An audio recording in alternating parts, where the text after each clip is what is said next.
ইসলাম একমাত্র জিনিস যারা ইসলাম নিয়ে ক্রিটিসাইজ করে, কোরআন নিয়ে ক্রিটিসাইজ করে, they have no knowledge of it. তারা কিছু জানে না। তারা জানে না যে ইসলামিক থিওলজি সম্পর্কে তাদের কোনো আইডিয়া নাই। ইভেন আপনি অ্যারাবিক না জানলে আপনি কোরআন নিয়ে কোনো কথাই বলতে পারবেন না, বিকজ ট্রান্সলেশন ইজ নট কোরআন। তো আমাদের সোসাইটিতে ইসলাম নিয়ে কথা বলতে আসলে কোনো নলেজ লাগে না। তসলিমা নাসরিন হচ্ছে এই আয়াতটাকে এতটুকু পিক করেছে যে পুরো আয়াতটা কিন্তু সে কোট করে নাই। সে কোট করেছে এতটুকু যে তোমাদের স্ত্রীরা তোমাদের শস্যক্ষেত্রের মতো। তো সে খুব বাজেভাবে ব্যাখ্যা করেছিল এবং আমি তখন মনে করেছিলাম যে ইসলাম মেয়েদেরকে এত হিউমিলিয়েট করে, এত বাজে, মানে ইসলামে মেয়েদের স্টেটাস খুবই লো। এখন আমি যদি পুরো আয়াতটাকে বলি যে আল্লাহ বলছেন যে তোমাদের স্ত্রীরা তোমাদের শস্যক্ষেত্রের মতো, তোমার যেভাবে ইচ্ছা সেখানে গমন করো। পরের রাতে দেখেন আল্লাহ বলছে যে ওয়াকদ্দিমুলি আনফুসিকুম, তোমরা তোমাদের জন্য ভালো কাজ আগে পাঠাও। এখন ভালো কাজ আপনি কিভাবে আগে পাঠাবেন, এটা কিন্তু তার আগে রাত হচ্ছে ওয়াইফদের সাথে ট্রিটমেন্টটা। এখন আপনি যদি ওয়াইফের সাথে খারাপ ট্রিটমেন্ট করেন, খারাপ কাজই পাঠাবেন। আর যদি ভালো ট্রিটমেন্ট করেন তাহলেই না ভালো কাজ পাঠাবেন। তারপরে আল্লাহ বলছে, আল্লাহ ওয়ার্ন করছে যে ওয়াত্তাকুল, আল্লাহকে ভয় করো। হ্যাঁ, ওয়ালামু আন্নাকুম মুলাকু, তোমরা জেনে রাখো যে আল্লাহকে তোমাদেরকে একদিন মিট করতে হবে। তাহলে আল্লাহ যে ওয়ার্নিংটা দিচ্ছে কেন, যে আপনি আপনার ছেলেদেরকে আল্লাহ বলছেন যে তোমার ওয়াইফের সাথে তোমাদের যে ট্রিটমেন্ট সেই ব্যাপারে তোমরা আল্লাহকে ভয় করো। সেই ব্যাপারে তোমরা আল্লাহকে ভয় করো, because if you mistreat your wife, if you abuse, your behaviour is abusive, so Allah is the witness, এবং আল্লাহর সাথে তোমাদের একদিন সাক্ষাৎ করতে হবে, and then you will be held accountable. But এই পুরা পিকচারটা কিন্তু তসলিমা নাসরিন নিয়ে আসে নাই। আপনি সবসময় দেখবেন যে যারা আয়াতের অপব্যাখ্যা করে তারা সবসময় আয়াত থেকে ছোট্ট একটা অংশ নেয়, কিন্তু আয়াতের আগেও অনেক কিছু থাকে, কনটেক্সট, পরে অনেক কিছু থাকে, ওই জায়গাগুলো কিন্তু মিস করে। জীবন আমার ফুরফুরা, কারণ বাসা আর দোকানে লাগানো আছে 1 বছরের ওয়ারেন্টি সহ ডুয়েল লেন্স বাল্ব ক্যামেরা। আপনিও নিরাপদ থাকতে আজই সংগ্রহ করুন। এবং আরেকটা জিনিস হলো, এটা হচ্ছে কোরআনের আয়াত। আরেকটা হচ্ছে যে ইসলামে আপনি দেখবেন কোরআনে আল্লাহ অনেক রূপক ইউজ করেছে, রূপককে যে মেটাফোর যেটাকে আমরা বলি। এখন এখানেও কিন্তু একটা মেটাফোর আছে, সেটা হচ্ছে শস্যক্ষেত্র, জমি, যেটাকে হারসুন মানে শব্দের অর্থ ফসল, ফসলের জমি। এখন আপনি চিন্তা করেন যে একটা কৃষক, তার কাছে একটা ফসলের জমি আছে, এটাই তার ব্রেড অ্যান্ড বাটার, রাইট? এখন এই ফসলের জমিটা তার কাছে কত মূল্যবান, অনেক, বিকজ এটাই তার লাইফ লাইন। এবং এই ফসলের জমিটার জন্য সে কী পরিমাণ কষ্ট করে, সকাল থেকে রাত পর্যন্ত 16, 17, 18 ঘন্টা এই জমিতে সে চাষ করে, এই জমিতে সে আগাছা তুলে, এই জমিতে সে পেস্টিসাইড দেয়, সার দেয়, যত্ন করে, সারা 3, 4, 5 মাস কষ্ট করার পর ভালো একটা ফসল সে পায়, রাইট? এখন সে যদি জমিটাকে অ্যাবিউজ করে তাহলে তো সে ফসল পাবে না। একদিন পানি দিল, একদিন দিল না, পোকার ওষুধ দিল না, পেস্টিসাইড দিল না, পোকা ধরে ফসল নষ্ট হয়ে গেল।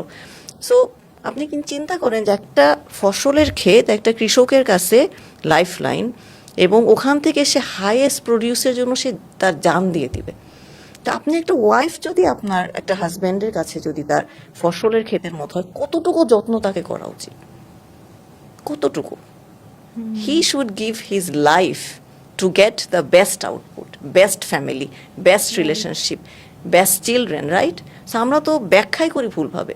সো এগুলো আমি পরে যখন আমি অ্যারাবিক ল্যাঙ্গুয়েজ শিখেছি এবং আমি নিজে ডিপলি কনসেন্ট্রেট করেছি, বিভিন্ন তাফসির পড়েছি, তখন আমি রিয়েলাইজ করেছি যে কত অ্যাবিউজিভলি কোরআনের আয়াতগুলোকে মিসকোট করা হয় আউট অফ কনটেক্সট, এবং এগুলা দিয়ে আমাদের যারা ইয়াং জেনারেশন তাদের মাথাগুলো এভাবে নষ্ট হয়। সো এটা একটা মেজর আয়াত, যেটা আমি ওই সময় প্রচণ্ডভাবে প্রভাবিত হয়েছিলাম। আই ওয়াজ ডিপলি শকড যে ইসলাম মেয়েদেরকে কোনো মর্যাদা দেয় না। এবং এটার আমার সবসময় কিন্তু ইসলাম থেকে বের হয়ে যাওয়ার পিছিয়ে এটা একটা মেজর কারণ ছিল, যে ইসলাম মেয়েদেরকে কোনো মূল্য দেয় না।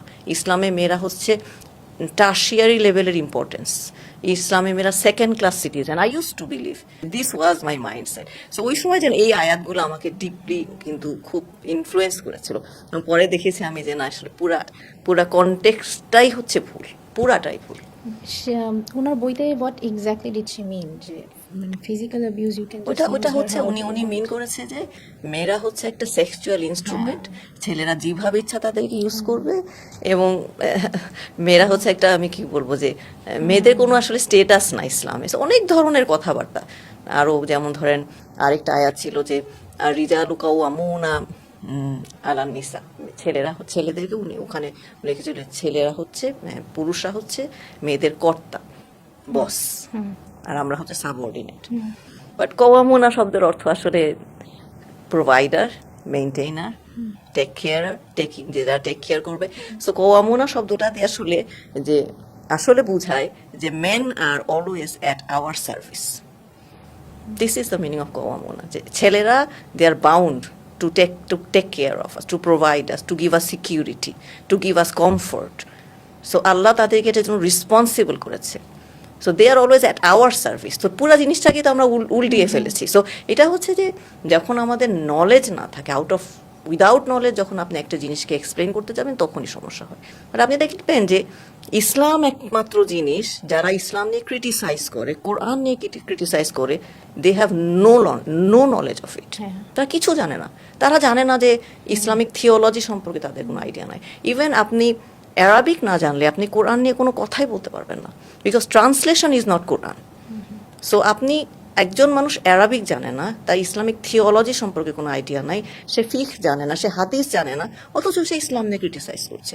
সো আমাদের সোসাইটিতে ইসলাম নিয়ে কথা বলতে আসলে কোনো নলেজ লাগে না, এটাই হচ্ছে প্রবলেম। এদিক ওদিকের মানুষের ওপিনিয়ন এটা এটা শুনে Right, just for right, right. আর ওই সময়টা যে কেউ দিবে সেটাও কেউ দেয় না। আই থিঙ্ক এটা আমরা অ্যাকসেপ্টও করে নেই যে ফাইন, আপনি এখন ধরেন সায়েন্টিফিক ফিল্ডেও আপনি উইদাউট নলেজ কথা বলতে পারবেন না, কোনো ফিল্ডেই পারবেন না। কিন্তু আমরা ইসলামটাকে এত চিপ বানিয়েছি যে ফাইন, যে কেউ কথা বলতে পারে, যে কেউ কোনো স্টেটমেন্ট মেক করতে পারে। সো ওইটাই হচ্ছে সমস্যা।